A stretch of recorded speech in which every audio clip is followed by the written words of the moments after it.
It's World Under 20 Championships week, and I'm on the lookout for quite a few athletes, but the 100 metres is one of the first events to be completed, and for the first time since 2016, America won both the men's and women's 100 metre finals.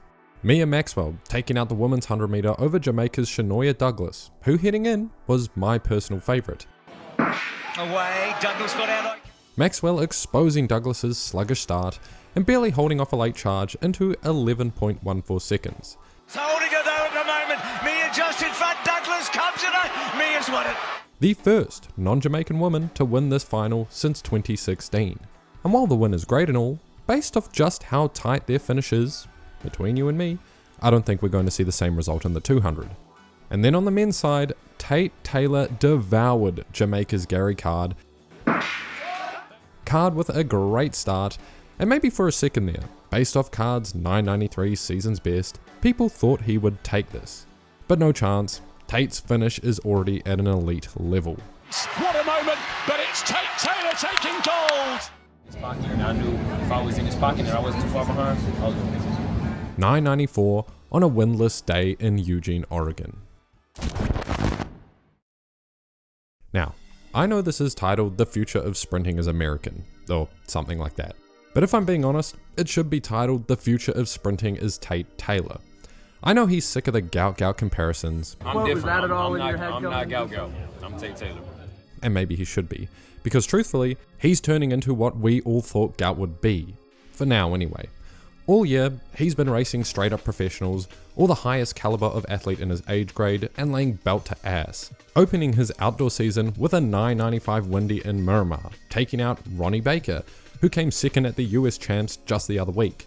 Then a 20.05 at the Tom Jones Memorial, taking out Alison Dos Santos, one of the best 400 meter hurdlers ever, and Christopher Taylor, the 2026 Jamaican men's 200 meter national champion. Then he ran a 10.04 in Tokyo, his legal PB, trying to claw it back on Noah Lyles. And then obviously this monstrosity, which you can't forget, at the Prefontaine Classic.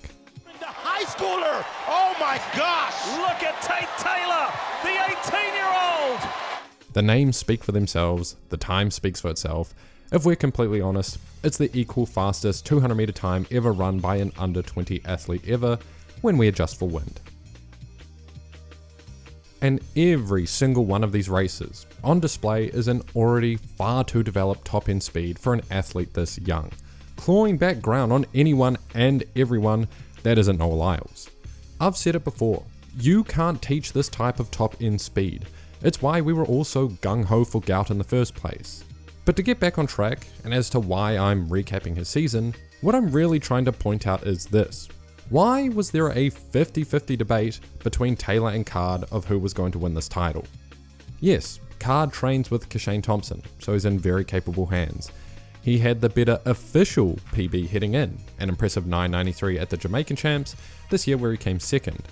But looking a little bit at his consistency, the rest of the time he runs a lot of 10.2 to 10.3s, while Taylor's slowest 100 meter this year was 10.15, which was into a massive headwind.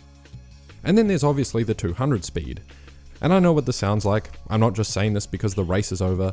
I backed Taylor before the race, just don't look at who I picked for the women's.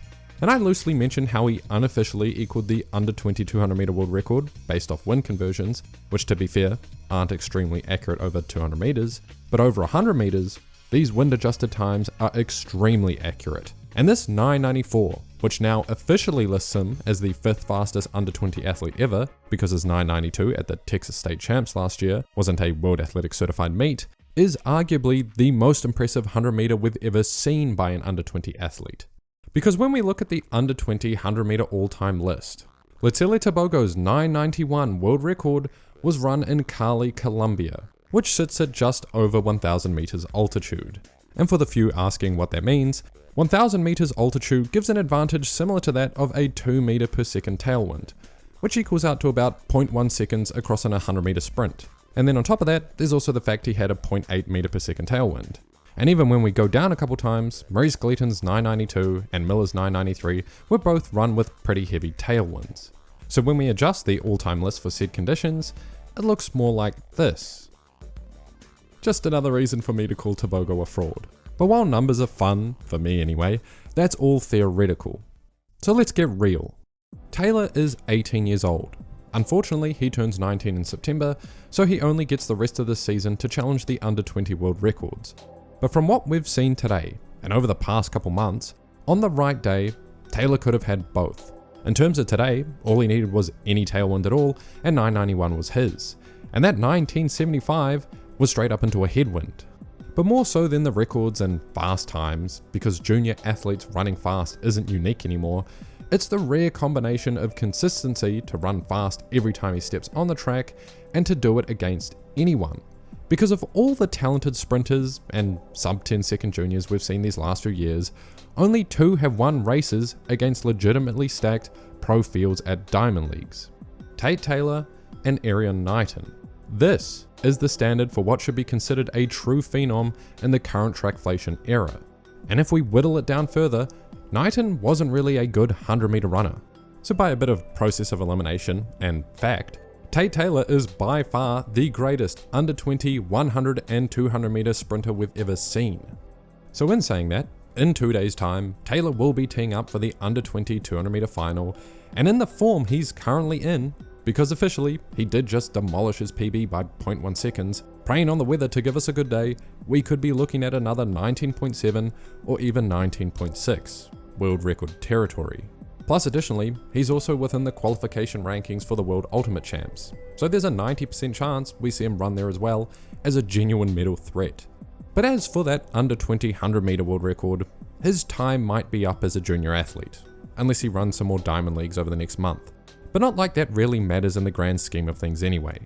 At the junior level, records are fun and stir up some good talk, but the talent has already been made abundantly clear.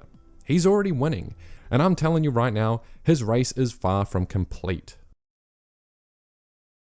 And yeah, I know I didn't talk about Mia Maxwell's win much, so here it goes. Closing thoughts. The Maxwell twins have been doing what Tate Taylor, and to an extent J. Cody Jordan, have been doing to the men all year. They've raced a lot of pros and won a lot of those races. But I'm still backing Shanoya Douglas for the long haul. And as I said, she's taking that 200 meter title in 2 days' time. Please, come back here and call me a fraud if she doesn't. See you all in a couple days.